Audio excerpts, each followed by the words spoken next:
Walking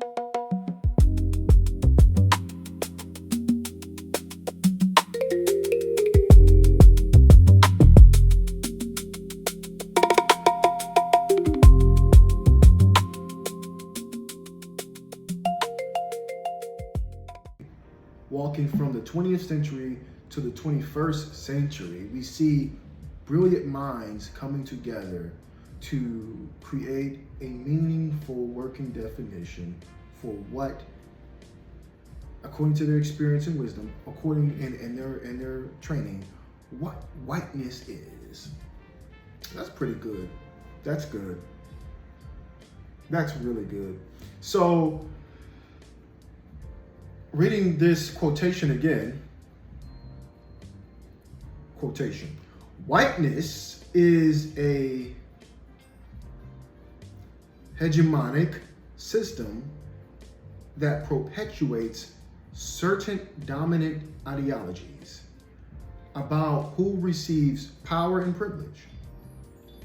Whiteness maintains itself in cultures through power dynamics within language, religion, class, race relations, sexual orientation, etc. So through institutions.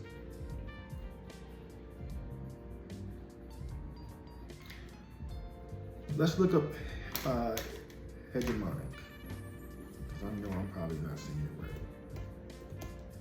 I know what hegemony is, right? Hegemony, okay. So I want to make sure I say it correctly. What is it? Hegemonic. Hegemonic. Hegemonic. Hegemonic. Hegemonic. Hegemonic, according to Encyclopedia Britannica, is an adjective describing the dominance, overwhelmingly influence, or supreme authority of one group, state, or idea over others. Yesterday, not for nothing, yesterday I covered in the live what a cult was.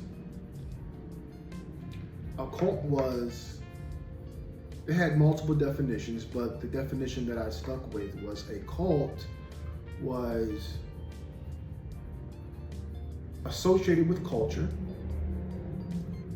The definition of it from Merriam-Webster was a cult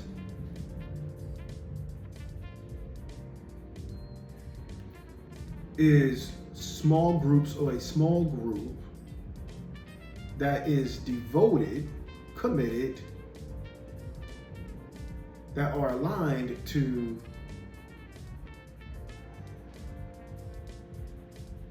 or that religiously confine themselves to, discipline themselves to a person, an idea, or a philosophy. If I take that definition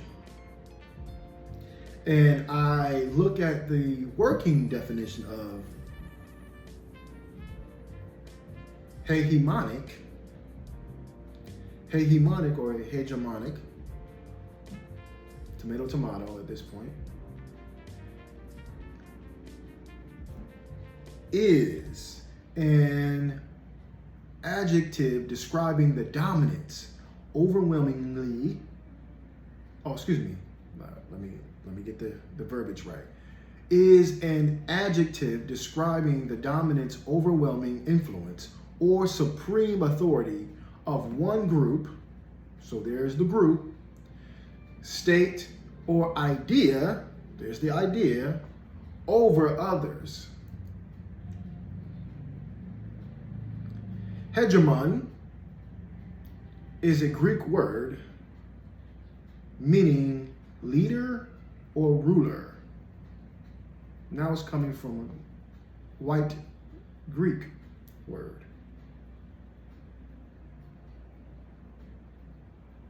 Now, this is something that I'm going to say, that I have to prove, and I will prove one day, Lord willing, in one of these classroom series. But there were different types of Greeks. It wasn't just I found this on. There wasn't just one type of Greek.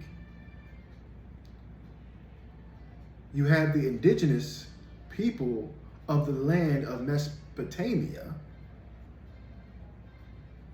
who were referred as Greeks, and they were described by writers, historians, anthropologists as dark-skinned people.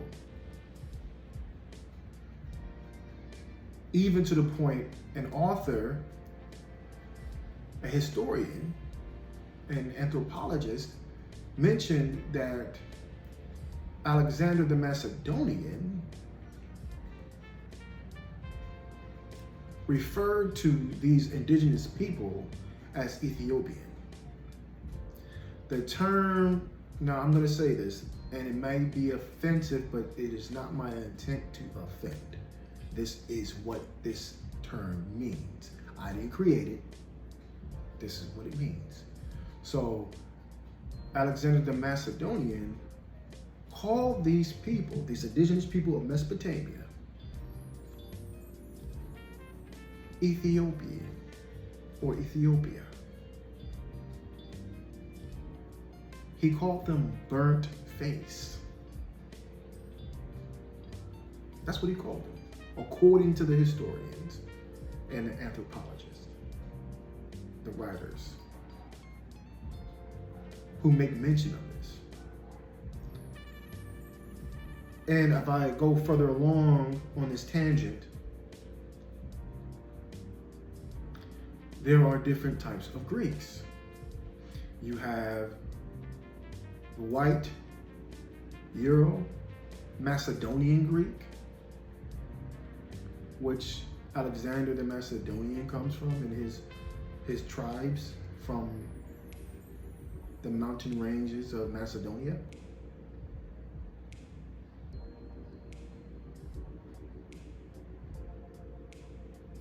Then you have the people who he referred to as burnt face, which means Ethiopian.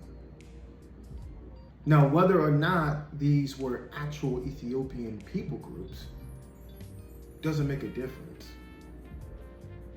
into what I'm talking about. These were black people. Now, there are people, historians, will say, well, you can't really call them black. You can't really call them black because you cannot retroactively look at history and say they were black. Because to be black is relatively a new term. And once again, as I said before my live yesterday, that historians and anthropologists, white historians, white anthropologists, identify, and maybe some other ones who follow after this interpretation, to be black, according to them, is threefold. It's someone who is African descent, who is from Africa, or someone who is living in Africa with a time span of 500 years.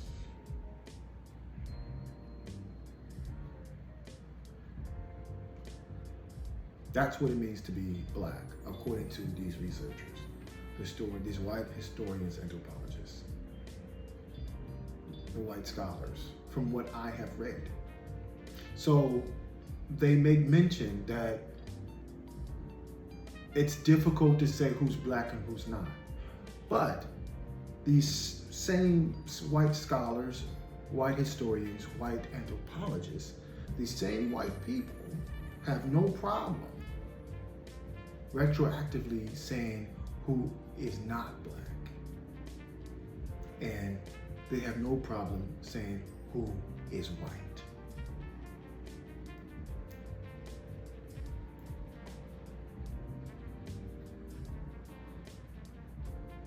And they have no problem saying who is black in history.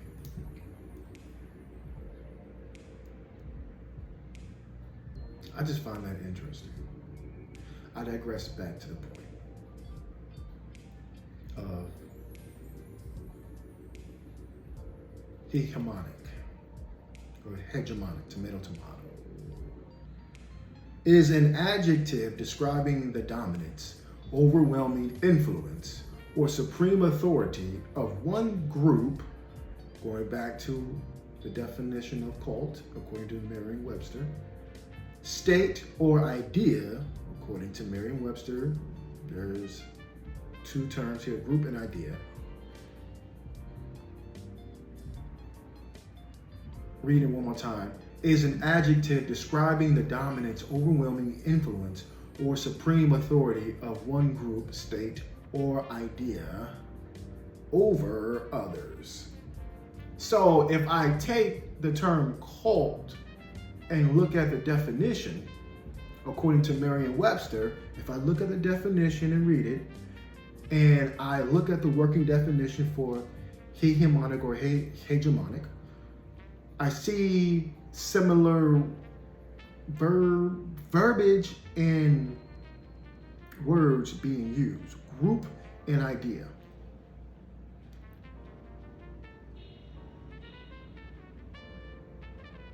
And it goes on to say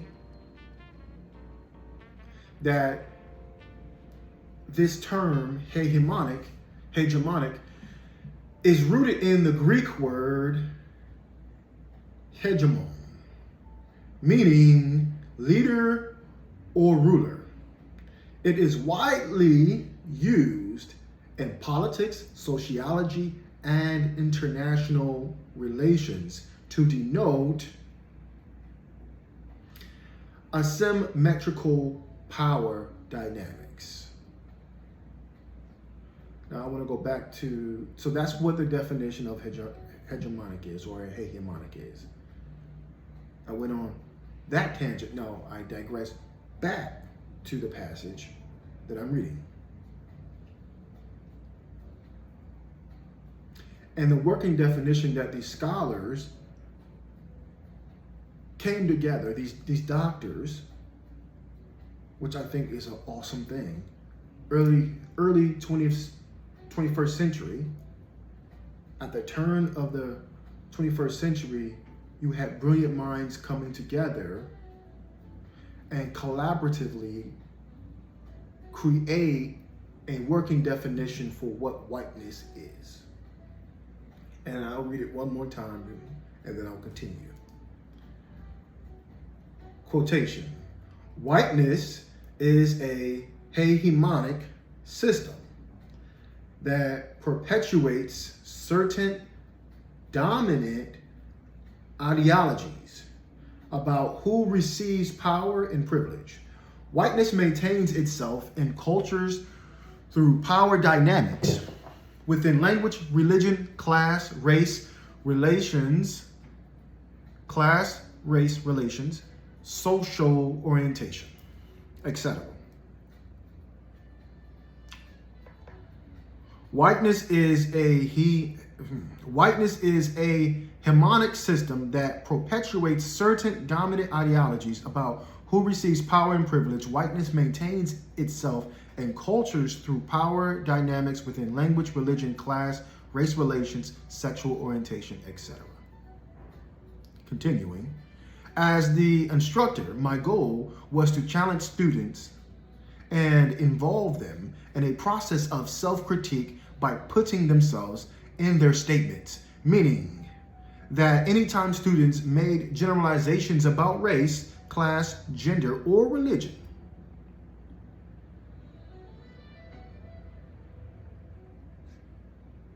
they were asked by me and or by their peers to think about the implications of their statements.